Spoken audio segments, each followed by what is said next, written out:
গত পর্বে আমরা দেখেছিলাম লিনিয়ান শিয়ামোর গায়ে আঘাতের জায়গায় মেডিসিন লাগিয়ে দেয় আর বলে, তুমি আমাকে বাঁচাতে গাড়ির সামনে ঝাঁপিয়ে পড়লে কেন? তখন শিয়ামো বলে, কারণ আমি তোমার পার্সোনাল বডিগার্ড, আর তাই আমার কাজই হলো যে কোনো পরিস্থিতিতে তোমাকে রক্ষা করা। এরপর লিনিয়ান শিয়ামোকে কিছু একটা বলার চেষ্টা করেও যখন বলতে পারে না, তখন শিয়ামোই লিনিয়ানকে বলে, তুমি কি আমাকে ধন্যবাদ জানাতে চাও? এতে লিনিয়ান বলে, হ্যাঁ, আজকে তুমি আমার জন্য যেটা করলে তার জন্য তোমাকে অনেক ধন্যবাদ। তখন শিয়ামো বলে, শুধুমাত্র ধন্যবাদ, আর কিছু না? তখন লিনিয়ান বলে, তাহলে তুমিই বলো তুমি আমার কাছে কি চাও? এটা শুনে শিয়ামো লিনিয়ানের সাথে ফ্লার্ট করতে শুরু করে দেয়। আর এতে লিনিয়ান ভাবে শিয়ামোকে এবার কিস করবে, আর তাই লিনিয়ান ওর চোখ বন্ধ করে নেয়। কিন্তু শিয়ামো এবার আর ওকে কিস করে না। আসলে শিয়ামো লিনিয়ানের সাথে একটু মজা করছিল, আর লিনিয়ান ভেবেছিল শিয়ামো সত্যিই ওকে কিস করবে। কিন্তু শিয়ামো ওকে এবার কিস না করায় ও ভীষণ লজ্জায় পড়ে যায়। অপরদিকে হোটেলে চেংজুন যখন লিনিয়ানের জন্য খাবার নিয়ে যায়, তখন ও জানতে পারে যে লিনিয়ান অনেক আগেই এই হোটেল থেকে চেক আউট করে এখান থেকে চলে গেছে। আর এটা শুনে চেংজুন ভীষণ অবাক হয়ে যায়। এরপর বাড়ি ফিরে লিনিয়ান শিয়ামোকে বলে ওর জন্য খাবার রান্না করে দিতে। এতে শিয়ামো বলে, তুমি এক কাজ করো, তুমি বরং বাইরে থেকে খাবার অর্ডার করে এনে খাও, কারণ খাবার রান্না করাটা আমার ডিউটির মধ্যে পড়ে না। আফটার অল আমি তো শুধুমাত্র তোমার একজন বডিগার্ড, তাই না? তখন লিনিয়ানের মনে পড়ে যে ও তো নিজেই শিয়ামোকে ওর জন্য খাবার রান্না করতে বারণ করেছিল। এরপর শিয়ামো লাগেজ নিয়ে সেখান থেকে চলে গেলে লিনিয়ান নিজেই খাবার রান্না করতে যায়, এবং রান্না করতে গিয়ে ওর হাত পুড়ে গেলে ও চিৎকার করে ওঠে। আর লিনিয়ানের চিৎকার শুনে শিয়ামো সেখানে চলে আসে, আর এসেই লিনিয়ানকে বলে, তুমি ঠিক আছো? এতে লিনিয়ান বলে, হ্যাঁ, সামান্য একটু তাপ লেগেছে।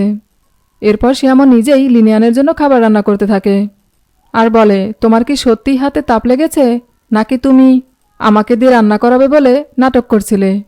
এতে লিনিয়ান বলে, তোমার যেটা ভাবার তুমি সেটা ভাবতে পারো, আমার তো খাবার রান্না হলেই হলো। তারপর রান্না শেষ করে শিয়ামো লিনিয়ানের অনেকটা কাছে চলে যায়, আর এটা দেখে লিনিয়ান এবারও ভাবে যে শিয়ামো হয়তো ওকে কিস করবে। কিন্তু শিয়ামো ওর মুখে লেগে থাকা সসটা পরিষ্কার করে দিয়ে সেখান থেকে চলে যায়, আর এতে লিনিয়ান আবারও ভীষণ লজ্জায় পড়ে যায়। এরপর শিয়ামো শাওয়ার নিয়ে আসার পর লিনিয়ান শিয়ামোকে এভাবে দেখে আর নিজেকে কন্ট্রোল করতে পারে না, আর তাইও নিজে গিয়েই শিয়ামোকে কিস করে। আর কিস করার পর সেখান থেকে চলে যেতে গেলে শিয়ামো লিনিয়ানের হাত টেনে ধরে আর নিজের কাছে টেনে নিয়ে লিনিয়ানকে কিস করে। এরপর ওরা দুজন একে অপরকে কিস করতে থাকে, আর ঠিক তখনই ডোর বেল বেজে ওঠে, আর তাই শিয়ামো গিয়ে দরজাটা খুলে, আর দরজা খুলে দেখে বাইরে চেংজুন দাঁড়িয়ে আছে।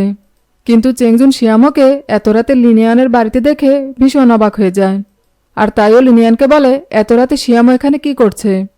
তোমরা দুজন সিঙ্গেল হয়েও একসাথে রয়েছ কেন? আর তাছাড়া শিয়ামো ওর শার্টের বোতাম লাগাতে লাগাতে দরজা খুলে দিল কেন? তোমরা দুজন এখানে কি করছিলে সত্যি করে বলো তো? তখন লিনিয়ান বলে, আরে চেংজুন, তুমি কি সব উল্টাপাল্টা ভাবছো? শিয়ামো হলো আমার পার্সোনাল বডিগার্ড, আর তাইও এখানে রয়েছে, এছাড়া অন্য কোনো কারণ নেই। এখন তোমার যদি আমার কথা বিশ্বাস না হয় তাহলে তো আমার আর কিছুই করার নেই। এটা শুনে চেংজুন ভীষণ রেগে যায়, আর লিনিয়ানকে বলে, আজ তোমাকে আমাদের দুজনের মধ্যে যে কোনো একজনকে বেছে নিতে হবে, হয় এখানে শিয়ামো থাকবে আর না হয় আমি। তখন লিনিয়ান নাটক করে চেংজুনকে বলে, চেংজুন, তোমার জায়গা তো আমার হৃদয়ে, আর তুমি কিনা নিজেকে শিয়ামোর সাথে তুলনা করছো? আচ্ছা চেংজুন, তোমার কি হয়েছে বলো তো? আমি কোমা থেকে ফিরে এসেই দেখছি তুমি আমার সাথে অদ্ভুত ব্যবহার করছো, এরকমটা করো না প্লিজ। এই বলে লিনিয়ান সেখান থেকে চলে যায়, আর চেংজুনও লিনিয়ানের পেছন পেছন যেতে চাইলে শিয়ামো ওকে আটকে দেয়। আর এতে চেংজুন রেগে গিয়ে শিয়ামোকে বলে, তুমি আমাদের দুজনের মাঝখানে এসে কখনোই সুখী হবে না। তখন শিয়ামো চেংজুনকে বলে, দেখো চেংজুন, লিনিয়ান যদি তোমাকে পছন্দ না করে সেক্ষেত্রে আমি কি করতে পারি বলো? এটা শুনে চেংজুন বলে, তোমার মতো এত শেমলেস মানুষ এর আগে আমি আর কখনো দেখিনি। এই বলে সেখান থেকে চলে যায়। এরপর চেংজুন লিলির কাছে গিয়ে বলতে থাকে, লিনিয়ান, তুমি শুধু আমার, তুমি অন্য কারো হতে পারো না। আর এটা শুনে লিলি ভীষণ রেগে যায়, আর রেগে গিয়ে চেংজুনকে ধরে মারে আর বলে, এতদিন তুমি বলেছ যে তুমি আমাকে ভালোবাসো, আর এখন তুমি বলছো যে তুমি লিনিয়ানকে ভালোবাসো। আসলে তুমি একটা মিথ্যেবাদী। অপরদিকে দেখা যায় শিয়ামও লিনিয়ানের কাছে গিয়ে আবারও রোম্যান্স করতে যায়।